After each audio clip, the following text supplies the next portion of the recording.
Hello mga Lods, welcome back to my channel. So nandito na naman tayo para silipin naman natin ang estimated salary ng isang Kalingap team member na si Kalingap Dan. So suportahan natin ang kanyang channel mga Lods. Siya ay isa ding charity vlogger. Pero siyempre huwag niyo rin kalimutan na isama na sa pag-support ang aking channel. So mga Lods, kung bago pa kayo sa aking channel, pakiclick naman ang subscribe natin. And then siyempre pakipost na rin na ang notification bell para lagi kayong updated sa ating video. So ano pa ba ang hinihintay natin mga Lods? Let's go!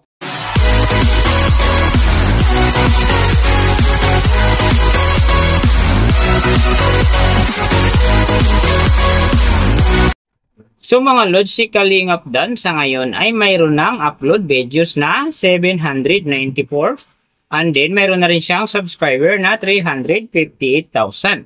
So may video views naman siya ngayon na 50,031,141 and then yung kanyang country is PH. So yung channel type naman niya is people. And then yung account niya ginawa ito no January 2, 2022. So doon naman sa kanyang total grade nakakuha siya ng letter B. And then sa kanyang social blade rank naman nasa 249,028.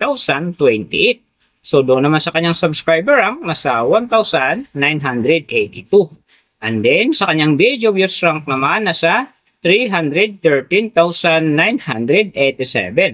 So, doon naman sa kanyang country rank, nasa 722. And then, sa kanyang people rank naman, nasa 1,523.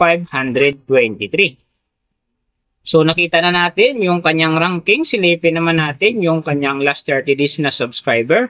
So, nakakuha siya dito ng 5K. Ang hindi lang maganda dito mga Lods kasi ang kanyang percentage ay bumaba ng 44.4%. Ang ibig sabihin nun, mas bumaba yung pasok ng kanyang subscriber ngayon kung i-compare natin sa nakaraan niyang buwan. So, alam na this mga Kalingap fanatic sa kapan ni Kalingap Dan. Share na natin sa ating mga newsfeed and sa ating mga friends ang kanyang video para gumanda ulit ang pasok ng kanyang subscriber.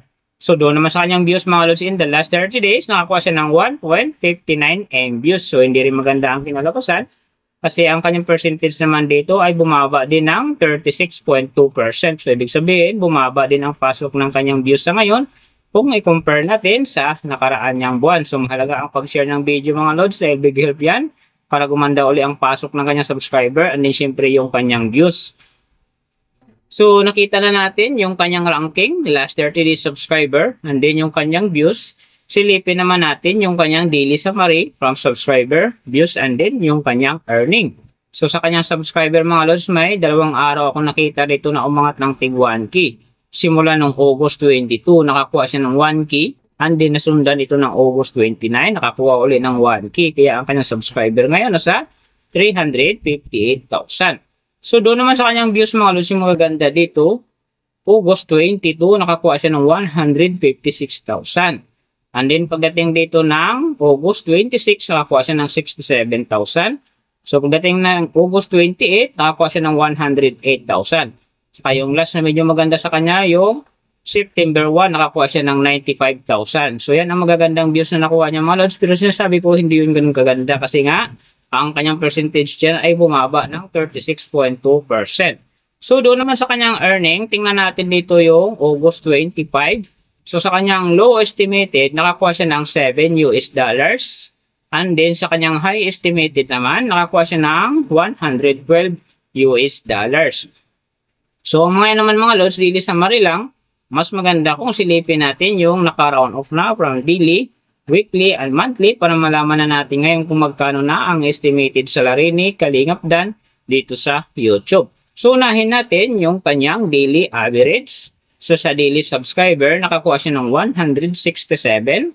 And then, sa kanyang views naman, nakakuha siya ng 52,999. So, doon naman sa kanyang daily low estimated ng kanyang earning, nakakuha siya ng $13. So, times natin sa 56, mayroon siyang 728. And then, sa kanyang daily high estimated naman ng kanyang earning, nakakuha siya ng $212. So, times natin sa 56, mayroon siyang 11,872. So, yan mga Lods ang kanyang daily average. So, pupunta naman tayo sa kanyang weekly average. So, sa weekly subscriber, nakakuha siya ng 1.16K. And then sa kanyang views naman, nakakuha siya ng 370,993. So doon naman sa kanyang weekly low estimated ng kanyang earning, nakakuha siya ng $93 US. So times natin sa 56, mayroon siyang 5,208. And then sa kanyang weekly high estimated naman ng kanyang earning, nakakuha siya ng $1,500 US. So times natin sa 56, mayroon siyang 84,000. So yan naman mga lods ang kanyang weekly average. So pupunta naman tayo sa kanyang monthly average. So sa monthly subscriber, nakakuha siya ng 5K. And then sa kanyang views naman, nakakuha siya ng 1,589,955. So doon naman sa kanyang monthly low estimated ng kanyang earning, nakakuha siya ng $397 US. So times natin sa 56, mayroon siyang 22,232. And then sa kanyang monthly high estimated naman ng kanyang earning, nakakuha siya ng $6,400 US. So times natin sa 56, mayroon siyang 358,400.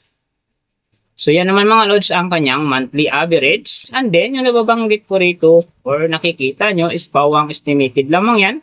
Nakawis lang tayo sa Social Blade website. Isang public website na kahit sino pwedeng mag-open para malaman kung magkano na ang estimated salary ng ating mga iniidolong YouTuber, vlogger, or influencer. And then mga lods, like ko sinasabi, palaging natutupad dyan yung low estimated kasi nga hindi talaga natin kayang i-demand sa ating mga viewers na huwag mag-skip ng ads. Pero pwede pa rin naman yan maging times 2, times 3, or maging times 4 pa yan kapag ang isang vlogger nakapag-viral ng kanyang video.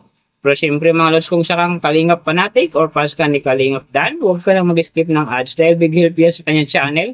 At saka siyempre sa mga kababayan natin na kanya rin tinutulungan dahil siya nga ay isa ding charity vlogger. Pero siyempre huwag nyo rin kalimutan na huwag na rin skip ang aking ads dahil big help yan sa aking channel at saka siyempre sa aking mga personal na hadikain. Sa mga lods, kung nagustuhan nyo ang video nito, pakiclick naman ang subscribe natin and then siyempre pakipost na rin ng notification bell para lagi kayong updated sa ating video. And then kung mayroong gustong magpagawa ng video na sim nito, para sa inyong mga iniidolong YouTuber, vlogger, or influencer, comment nyo sa baba yung tamang detalye ng kanyang channel para ma-search natin kagad at magawa natin sa next video. So yung mga nag-request na hindi ko pa nagawa, patient lang mga lods kasi i-review ko ulit yan. Baka natakpan na ng message, so mas maganda mag-message kayo ulit ng bago. So maraming salamat sa lahat ng mga sumusuporta sa aking channel. Sa magsusupport pa lang. Ingat kayo palagi and get blessed. At sana gabayan kayo palagi ng Panginoon sa ginagawa nyo araw-araw. At syempre, magtagumpay din kayo sa inyong mga pangarap. So hanggang dito na lang. See you on my next video.